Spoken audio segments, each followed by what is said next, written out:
Mangunguha tayo ng gugulay natin. Talbos na. Alam niyo ba ito mga idol? Talbos ito ng tibig.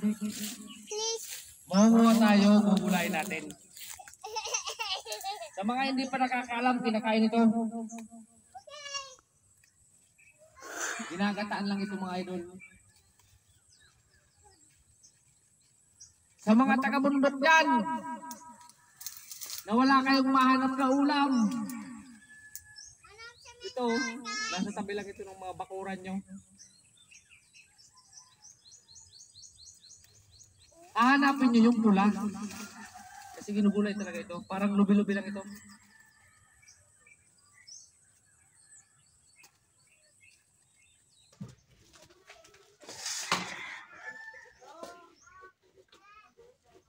Mga idol, ito na pala yung kinuha nating kaganinang yung dahon ng tibig. Ito, hihiwain lang natin.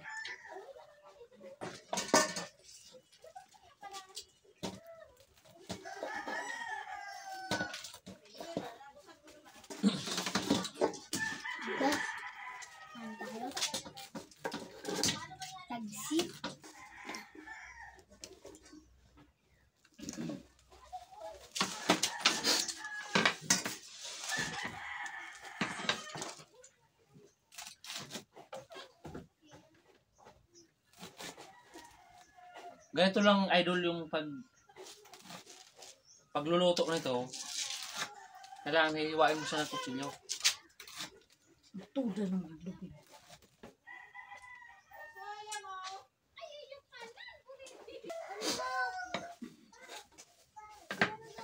Hindi mo rin kita pa.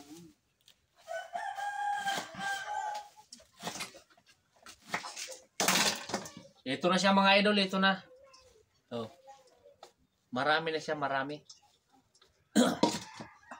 Dadagdagan pa natin ng ano. Dadagdagan natin ng lubi-lubi. Yung lubi-lubi, hindi na natin gagayatin. Uugutin lang natin, oh. Ganito lang.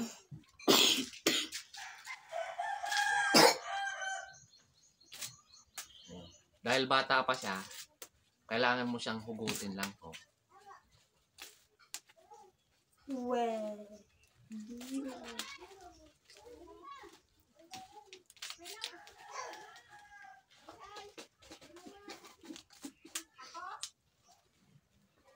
Ito, pipilipitin lang.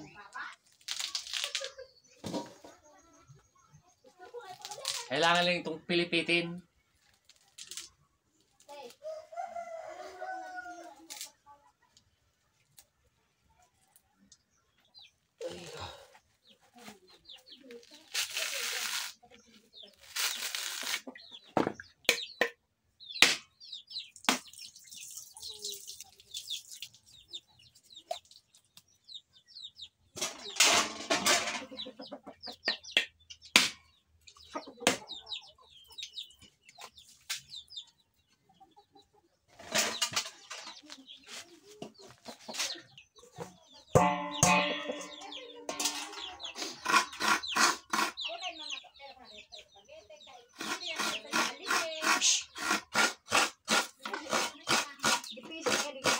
Singkit na.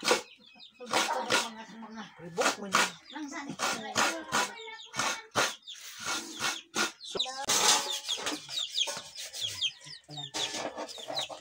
Yung unang piga, iiwan natin.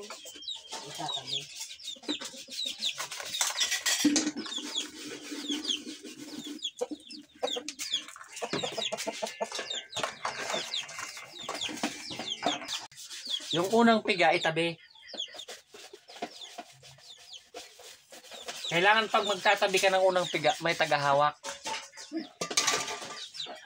So, ito yung tinatawag sa Bicol na lipotok.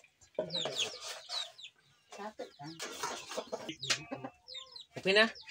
Ito na yung pangalawang gunaw.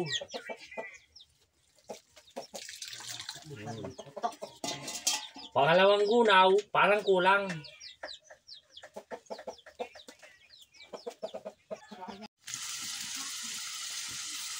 Ayan na yung niluluto nating talbos ng tibig. No.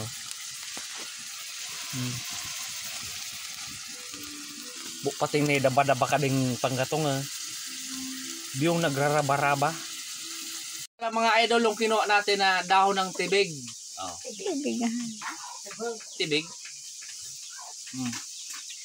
Masarap siya, idol, masarap. Ang lasa niya ay parang ano lang, yung lubi-lubi. Kaya pinagsama ko sila, halos parehas lang yung lasa. Masarap din.